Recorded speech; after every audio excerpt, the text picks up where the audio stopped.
Hey, Caitlin! Can you make it from there? Nike just dropped a 42-second Caitlin Clark ad, and it's absolutely blowing up. Millions of views, headlines everywhere, and hype through the roof.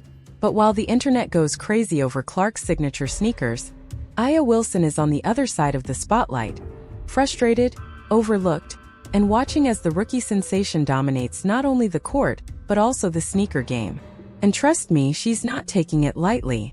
Could it be that Nike finally recognized who their biggest star really is?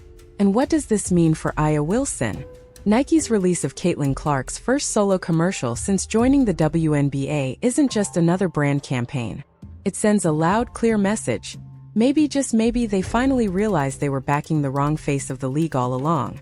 For Wilson fans, this one definitely stings. Here with you guys today, Nike finally delivers. Nike released Aya Wilson's signature shoe, the Nike A1, on May 6, 2025, featuring the pink aura colorway as the initial launch. The release was a huge success, reportedly selling out in just 5 minutes.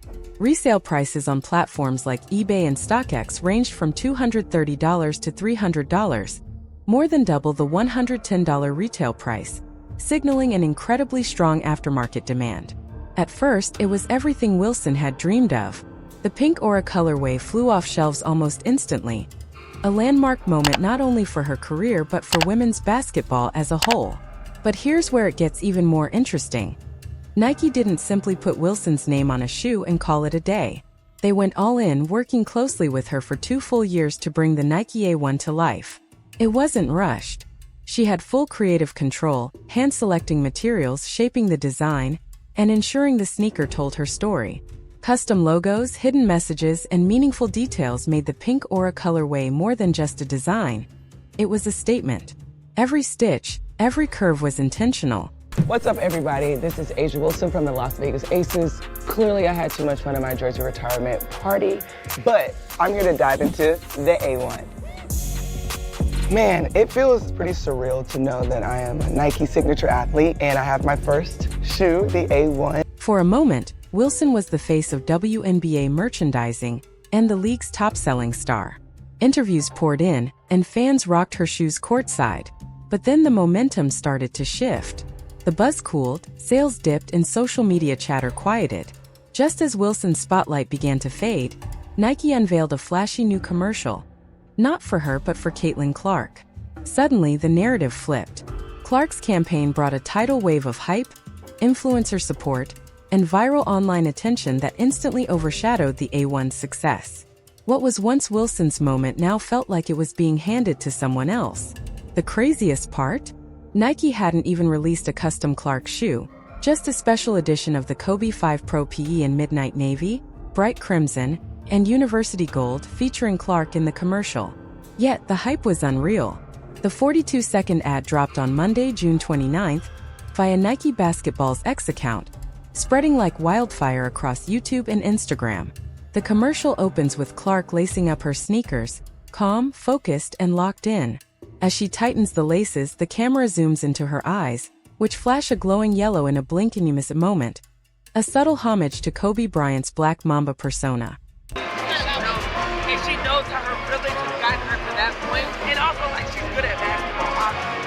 But like she understands her privilege. And the world was clearly watching, because Caitlin Clark's shoes sold out on Nike's website in under a minute. Yes, under a minute.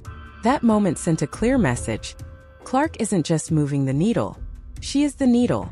As expected, secondary markets immediately exploded, with resale prices skyrocketing from $300 up to $600, a staggering leap from the original $190 launch price. Meanwhile, Aya Wilson's shoes have lingered on shelves, slowly making their way toward clearance. Before Clark arrived, Nike tried everything to make Wilson their next big star. They offered her a $20 million per year contract and crafted brilliant ads highlighting her underdog story. But the harsh truth for Wilson is that what Clark naturally brings cannot be manufactured. From the very start of her rookie season, Clark signed a $28 million endorsement deal with Nike, shocking WNBA veterans and legends who questioned why a newcomer received such a massive contract before proving herself in the league. The moment Clark laced up those Nikes and hit the court, all doubts disappeared.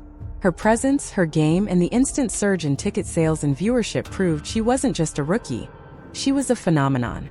Nike's gamble instantly looked like a power move, not a risk. While Wilson needed every marketing push Nike could provide, Clark had been making waves since college, generating an estimated $82 million in economic impact for Iowa. At just 23, she only needs a basketball and a hoop to create major attention. Nike, distracted by ticking their social justice boxes, almost missed raw talent when it was right in front of them. Former Nike basketball marketing head Jordan Rodgers publicly criticized the company, stating they nearly let their golden goose slip away. Nike's stock even sank to a 5-year low while they focused on building a story around Wilson, instead of backing the real moneymaker, Caitlin Clark. From a very young age to just block out the noise and always dream big and believe that I can do anything I want to do. My name's Caitlin Clark, and I'm a point guard. What's amazing about women's basketball is that we bring it all to the court. We bring that emotion, we bring that fire. That's how I've always played the game, and I think that's what makes it so fun. Wilson needs full-blown campaigns, photo shoots, influencer rollouts, and PR tours just to move the needle. Meanwhile, Clark drops a single photo, and suddenly there's a virtual stampede of fans lining up to get what she's wearing. And here's what really fuels Wilson's frustration. Nike has finally recognized their mistake and is now fully behind Clark. On paper, Wilson's resume looks impressive, but Clark is the player with the insane gravitational pull. The most fascinating part? Unlike Wilson with her top dog attitude, Caitlin Clark doesn't even chase the spotlight. Take her post-game media session after recording her first triple-double against the Atlanta Dream. She remained humble, letting teammate Aaliyah Boston tease her about it. That humility is exactly why Clark's rise feels effortless. She shows up, performs, and leaves jaws on the floor. Nike can't keep her shoes on shelves, social media buzzes non-stop, and fans are showing up in record numbers. Meanwhile, Aya Wilson, with all the Nike promotions, brand partnerships, and press tours, watches from the sidelines. It stings, not just because Clark's shoes outperform hers, but because Clark didn't even have to try.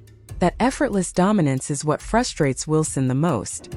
We've seen Wilson dismiss Clark before and even make controversial remarks, referencing white privilege during a 2024 NCAA Women's Final Four interview. Now imagine watching from the sidelines as the player she once downplayed becomes not only the face of the WNBA, but also Nike's entire women's basketball line. With rumors of a full Clark signature series already circulating, this isn't just a rivalry, it's a complete takeover. Caitlin Clark has changed the game entirely. If Wilson was frustrated before, this latest development may push her completely over the edge. This Nike rivalry between Aya Wilson and Caitlin Clark perfectly mirrors what's happening in the WNBA right now. Ever since Caitlin injured her groin in that game against the Seattle Storm, things have gone downhill. It almost feels like nobody cares about women's basketball unless Caitlin Clark is on the court, just to see how much it's suffering without her. The combined viewership for 3 games this week still doesn't even match Clark's lowest numbers this season. For example, Los Angeles Sparks vs. Chicago Sky, featuring Clark's supposed rival Angel Reese and stars like Kelsey Plum and Hailey Van Lith, drew a disappointing 24,000 viewers. Things got even worse with Los Angeles Sparks vs. Minnesota Lynx, featuring big names like Kelsey Plum again and Nafisa Iraqi, who some argue is the best player in the league. This matchup only pulled 20,000 viewers. Nafisa Iraqi genuinely plays beautiful basketball, but as these numbers show, it doesn't translate into high viewership. Then there was Connecticut Sun vs. Aya Wilson's Las Vegas Aces, which managed just 100,000 viewers. Add all 3 games together, and the total is 560,000 viewers, still below Caitlin Clark's lowest viewership this season, which stands at 580,000. It's ridiculous. Clearly, it was high time for Nike to recognize this reality and give Caitlin Clark the VIP treatment she truly deserves.